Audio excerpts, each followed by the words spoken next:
Welcome back नाज़रीन। अचे तो पंहिंजी ॻाल्हियुनि जो सिलसिलो ॿीहर पंहिंजे महिमान सां शुरू कयूं। मैडम मां वक़्फ़े पहिरीं तव्हांखां सवाल पुछां थो, जेको असांजी चांहि जेका आहे उहा असांजे हिकिड़ो खाधे जो हिसो आहे या कल्चर जो हिसो थी वियो, त तव्हां छा था सम्झो त जॾहिं तव्हां किथे वञो तव्हां घणो कुझु खाराइनि पियारनि पर चांहि न पियारनि त पोइ तव्हां छा फील कंदो? चांहि जेकी आहे डॉक्टर साहब मुंहिंजी ज़ाहिर शोबिस में आहे, मुंहिंजी हिकिड़ी हैबिट आहे ऐं चांहि खां सवाइ मां चयो त बिल्कुलु बि न थींदो आहे, मतिलबु चुस्त न लॻंदो आहे माण्हू पाण खे। मां पंहिंजे पाण खे फील कंदी आहियां मां चांहि खां सवाइ कुझु बि न आहे। मतिलबु मां पंहिंजे जॾहिं ॻाइण जे लाइ प्रोग्रामनि में वेंदी आहियां तॾहिं मां चांहि पींदी आहियां अॻु में, उन खां पोइ मां परफॉर्म कंदी आहियां। त मतिलबु चांहि जेको आहे हिकिड़ो मुंहिंजे लाइ वॾी फ़ाइदेमंद शइ आहे। दीवा जॾहिं गलो तव्हां साथ न ॾे या ख़राबु हुजे या गुलो थोरो या आवाज़ु तव्हां सम्झो बहितरु न आहे त पोइ छा तव्हां चांहि पी उनखे बहितरु कंदा आहियो या ॿियो को तरीक़ो इख़्तियार कंदा आहियो? डॉक्टर साहब जेके चांहि आहे उहे वाक़ई गले जे लाइ बि हिकिड़ी बहितरीनु शइ आहे। तव्हांजे गले खे जेको आहे उहो गरम कंदी आहे। ॻाइण खां अॻु में अगरि तव्हां चांहि पीअंदो त गलो गरम थी वेंदो आहे, त उन में बहितरी ईंदी आहे ॻाइण में। जॾहिं माण्हू परफॉर्म कंदो आहे सुठो लॻंदो आहे। डॉक्टर साहब तव्हां छा था सम्झो त जॾहिं गलो असांजो ख़राबु हूंदो आहे अञा हिकिड़ो हिसो त हुनजो रहे थो फ्लोराइड जो, उन ते मां ज़िक्र बिल्कुलु बिल्कुलु न, इहा मां दीबा सर जी ॻाल्हि ॿुधाईंदुमि त इहा मेडिकल हिसाब सां बि जेकॾहिं वाक़ई गलो ख़राबु आहे त हिन में हिकु जेका कैफीन पियल आहे त कैफीन जो एंटी इन्फ्लामेटरी इफेक्ट आहे, एंटी इन्फ्लामेटरी इफेक्ट आहे। उहो जेके अंदरि जेका हल्की सी सोज आहे जेका असांखे महसूसु नथी थिए, जेका सॼे ॾींहं जी इरिटेशन पैदा थी आहे, त उनखे इहे ख़तमु थी करे। ऐं नेचुरली इहे कैफीन हिकु पेन किलर बि कमु करे थी, हल्को जेको दर्द आहे उनखे ख़तमु करे पई।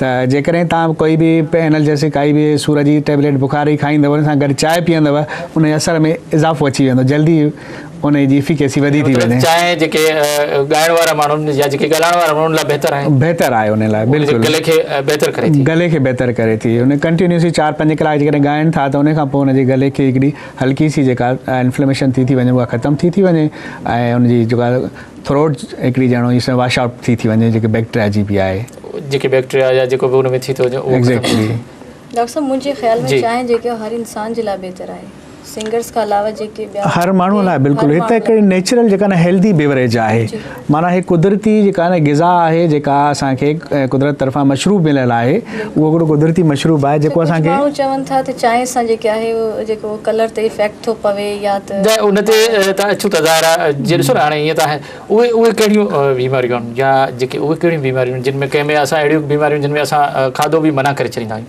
बसि तव्हांजी जेका रिसर्च आहे उन में छा अहिड़ियूं कहिड़ियूं बीमारियूं आहिनि जिन में चांहि तव्हां मना करे सघो था? चांहि असां ख़ासि करे जंहिंखे अल्सर रहे थी, पेप्टिक अल्सर आहे, ड्यूरिनल अल्सर आहे, जलन ज़्यादा रहे थी, उन में तेज़ाबियत वधण जे करे उनखे तकलीफ़ थींदी आहे, जंहिंमें असां उनखे झलींदा आहियूं चांहि जो इस्तेमालु घटि कनि। त उन में इहा चांहि पीअण सां अञा तेज़ाबियत जेका एसिडिटी आहे वधी वञे थी, सिर्फ़ु बीमारी जी सूरत में। हा, उन सूरत में जेकॾहिं ठीकु आहे त पोइ बाक़ी अदरवाइज़ ॿियो हिन जो को नुक़सानु कोन्हे, जा फ़ाइदा ई आहिनि। इन जो एंटी एजिंग इफेक्ट बि आहे। असां ख़ासि करे जेके क्रीमियूं लोशन अचनि था उन में टी एक्सट्रैक्ट इस्तेमालु थींदो आहे।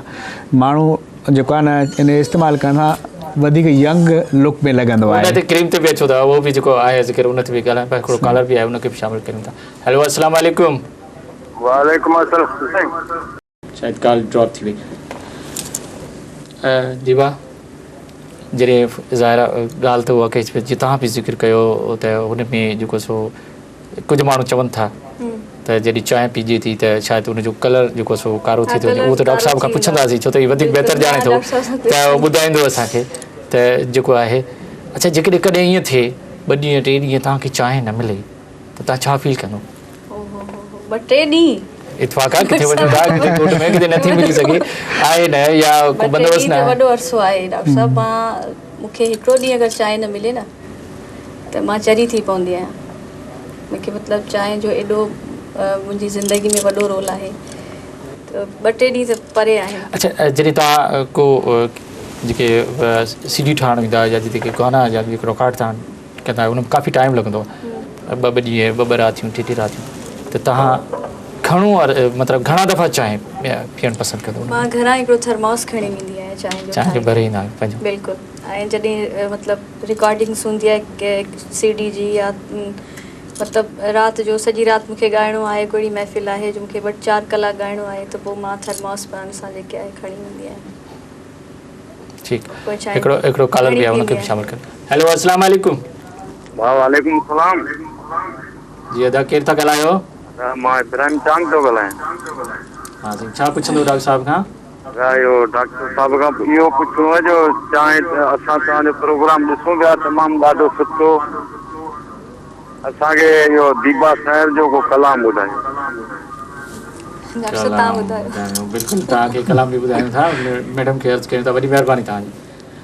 डॉक्टर साहब, जेको फ्लेवर थियो रहियो आहे जी जी, उनजो असांजे चांहि जो कंटेंट सां, चांहि सां गॾु आहे, उनजो असांजी बॉडी ते कहिड़ो असरु आहे? चांहि खां पोइ हा हा, फ्लोराइड जेका आहे, फ्लोराइड असांजी डेंटल हेल्थ ॾंदनि जी सिहत लाइ ज़रूरी आहे। जेकॾहिं फ्लोराइड जो घटि इस्तेमालु थिए थो या ख़ासि करे असां तव्हां पेस्टियूं ॾिसी, टूथपेस्ट में फ्लोराइड पियल हूंदो आहे, उहो फ्लोराइड असांजी ॾंदनि जी हेल्थ खे मेंटेन रखे थो। जेकॾहिं फ्लोराइड न आहे त उहो ॾंदनि में खे टूथ टिके जेका ॾंदनि जी बीमारी चइबी आहे उहा थी वेंदी आहे, इन जी घटिताई जे करे। उनखे अलावा ॿियो कहिड़ा फ्लोराइड जा फ़ाइदा आहिनि जिस्म ते?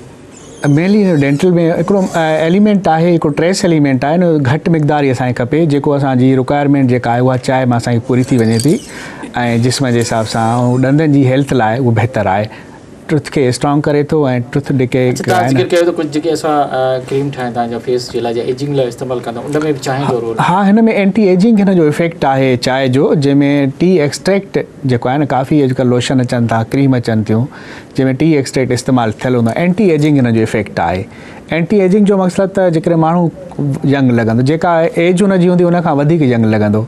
जेकॾहिं कंहिंजी एज हिकिड़ी 60 साल आहे ऐं रेगुलर चांहि पीअंदड़ आहे त हुन जो लुक ईअं हूंदो 40 इयर्स जे बराबरि हूंदो। त इहो हिकिड़ो हिन जो बहितरु इफेक्ट आहे हुन वारे सां। हा, स्किन खे मॉइस्चराइज़ थो करे ऐं हाइड्रेशन थो ॾिए। ऐं हुनजो इहो हिकिड़ो ग़लति कंसेप्ट हूंदो आहे माण्हू जो त चांहि सां असांजो रंग कारो थो थिए, पर हे स्किन खे हिकिड़ो मॉइस्चराइज़ करे थो। मां घणनि खे इहो मिसाल ॾींदो आहियां त मां चयो तव्हांजे चांहि जे कलर ते वञो था त पोइ तव्हां जेका कोला आहे, काई बि पेप्सी कोला हुजे या कोको कोला हुजे, उनजो रंग त अञा वधीक कारो आहे, उन पीअण सां तव्हांजो कलर बिल्कुलु कारो थी वञे।